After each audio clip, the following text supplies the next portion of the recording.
Welcome to this edition of the Million Dollar Mastermind podcast. This is where we pick the brains of high achievers from all walks of life and get their hard-earned, real-world insights on winning. I'm your host, Larry Weidel. Time zones do impact things. And now, how is your family has been very pleased with your success. It's got to feel, it's got to mean a lot to your mother. It's got to mean a lot to you for her to see your success. Do you bring her over, or you take her on a tour of all the offices? No, no, my mom was very proud of me. And,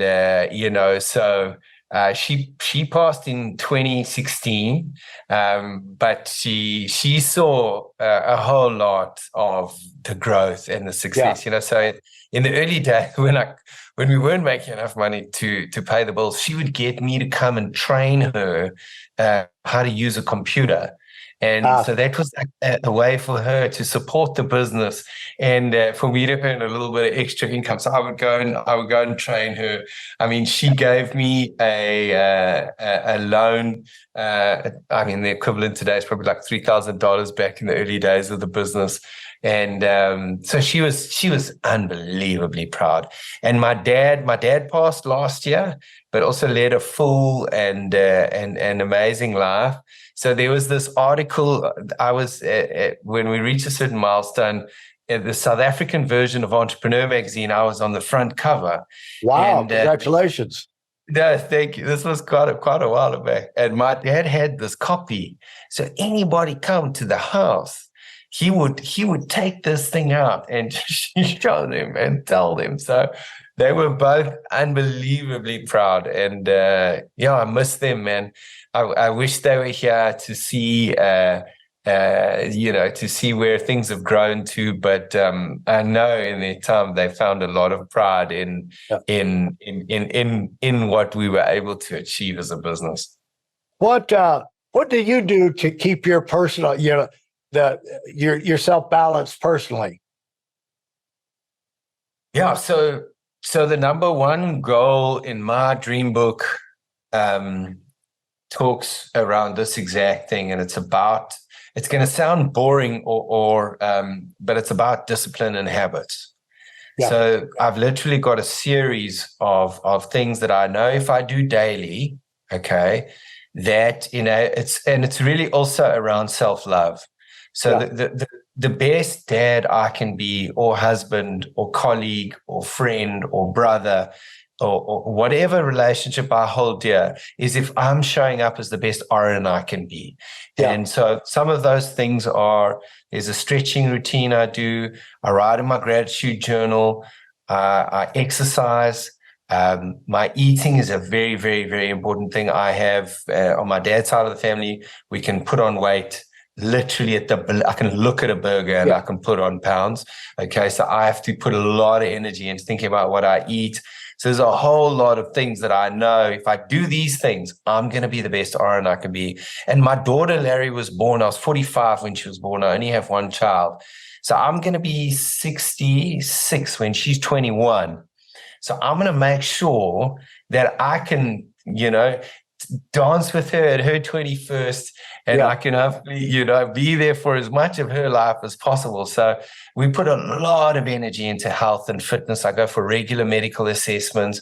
I mean, I did a full angiogram this year, and I plan to do it every year. So just be as proactive around my health and the things that feed my soul so I can be the best Orrin.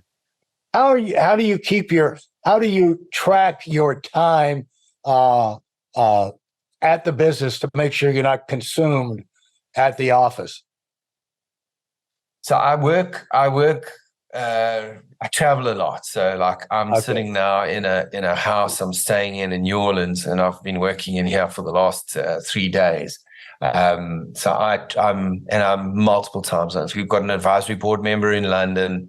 We've got the South African office. We've got the Poland office. We've got, so multiple time zones. So I'm juggling this all the time.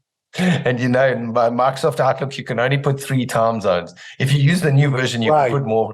I don't like the new version. So like I'm constantly juggling time zones. So it's so Sundays, I don't make any commitments. Sundays is my day to recharge. The mornings, generally, I don't have a lot of meetings in the mornings. I use that for quality thinking time and actually getting things done.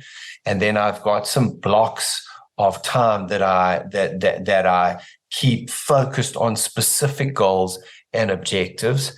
And I really prioritize my family.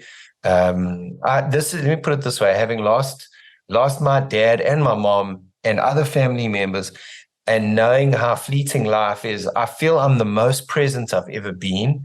And for example, when I'm with my daughter, I really feel present. And I think that's one way of knowing if I'm getting the balance right. Yeah. Do you find that you talk about your traveling? Do you find that it's important for you to be in and out of those main offices on some kind of cycle? One of the things is of course, virtually we can be there on a regular basis, but they used to say before the Zoom world hit was the footsteps of management was the best fertilizer. You need to be walking through the outlying offices. And because of that, like Sam Walton with Walmart, he flew his own private plane, his own little one single in Cessna, I think it was, and he would fly in and out of these little airports and have somebody, the store manager, come over and pick him up, and they'd have an instant meeting inside the close the Walmart, and they'd have an instant team meeting right there in the lobby type thing. But he was constantly flying around like that. Do you find that that's important for you, or is it seeing clients, or is just one thing is just people ask me if I travel much, and I always said no, and then but actually yes I do. It's just one of these, one of those, one of those, one of those, one of those, and it adds up to a full schedule. But I don't have a regular committed schedule that I have to travel to. I never had that. How about you? No, look, so I made the decision in 2020 when my daughter was born, as COVID broke, to move back to South Africa. So I travel to New York every single month. So I'm on a plane a lot. I'm one of the few United Premier 1K members that's often in economy class. I'm very frugal. I don't want to. I often get upgraded using points and so forth. So I'm on a plane a lot. I travel a lot. The sheer maths of the rate at which we're growing and what we're trying to do for me to get to customers and to people is just not possible in the old way we used to operate. So pre-COVID, we were like an in-office culture. And I was living in New York. If I wanted to work on a Saturday or Sunday, I went to the office. That was just how I thought. Okay. Yeah. Now, I very seldom go to the office. Very seldom. I've got a home office in South Africa. I've got a home office in New York. And then I work on the road. Wherever I need to. So I've had to let go of a whole lot of those dynamics. The one way we do connect is through the Dreams program and that Team Connect.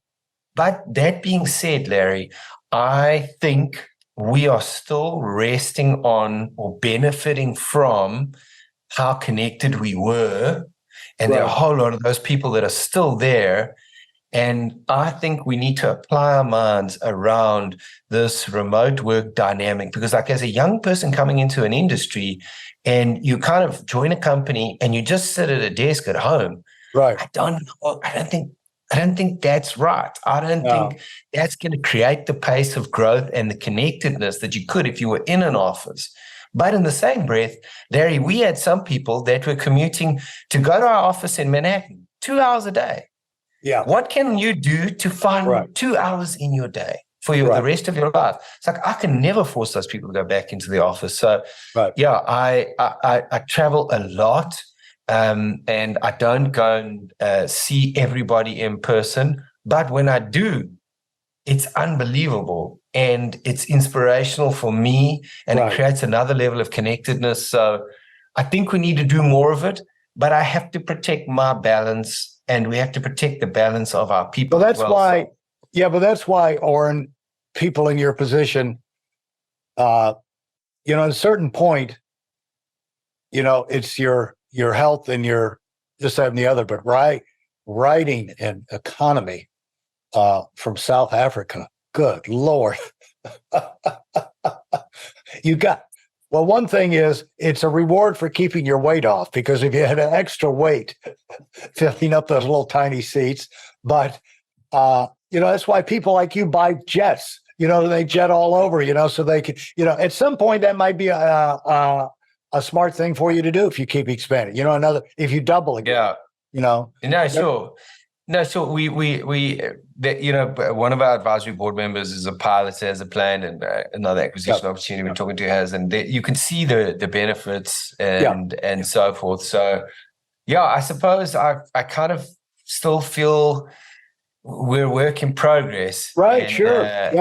All entrepreneurs feel that way, and so and I do sometimes get that upgrade, so I'm not always, but there's something in it. Look, one of my superpowers is sleep. When I travel with my daughter, like I did now, I managed to get us all upgrades, because traveling with her in economy and then her not sleeping and me not sleeping, and then I got to hit the ground running when I get there. Right. So, But yeah, maybe next year we can make it a rule that for the long haul flights we fly business class. There you go.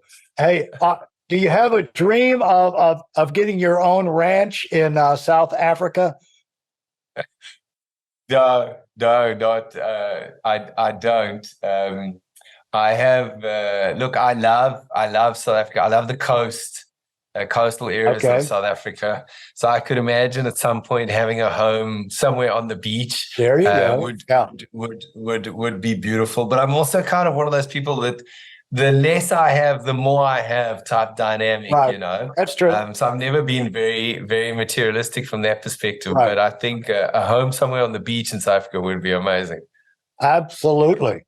Thanks for your time. This has been really fun, really educational, and I'd love to do it again down the road. But what I know you got a full week in front of you, and so we're going to let you go. But I always let my guests have the final word, and it's kind of a reward for the people who wind up listening all the way through. And so, what would you add or want people to have as a takeaway for our conversation today if they're wanting to either expand their business or wanting to get a business of their own and make the jump? What would you have them focus on? Yeah, I think from the beginning in our business, and it's a big part of what I focus on today, is I think the most successful entrepreneurs are those that are not doing it alone and that can look back and see the great choices they made as far as the people they either partnered with or hired. So that I think is the one thing that I've learned and been unbelievably grateful for. And then the last thing I would want to add is Larry, I've probably done 40 podcasts, and the way you navigated this conversation, I spoke about some of the things I've never spoken about before.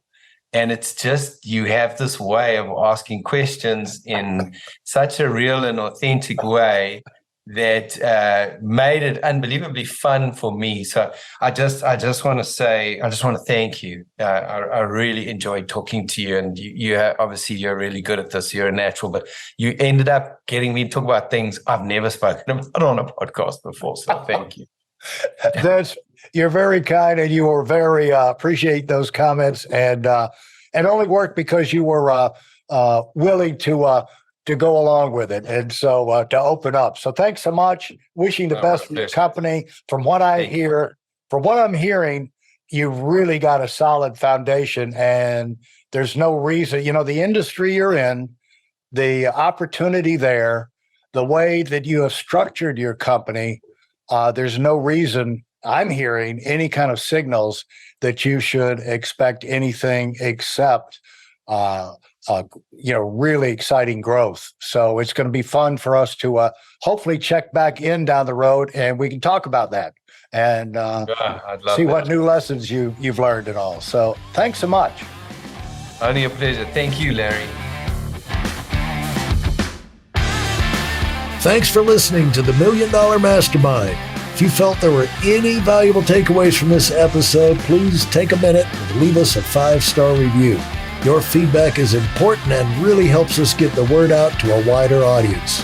Remember, we have a valuable webinar that is absolutely free. Register for it right now at weidelonwinning.com. Thanks for listening.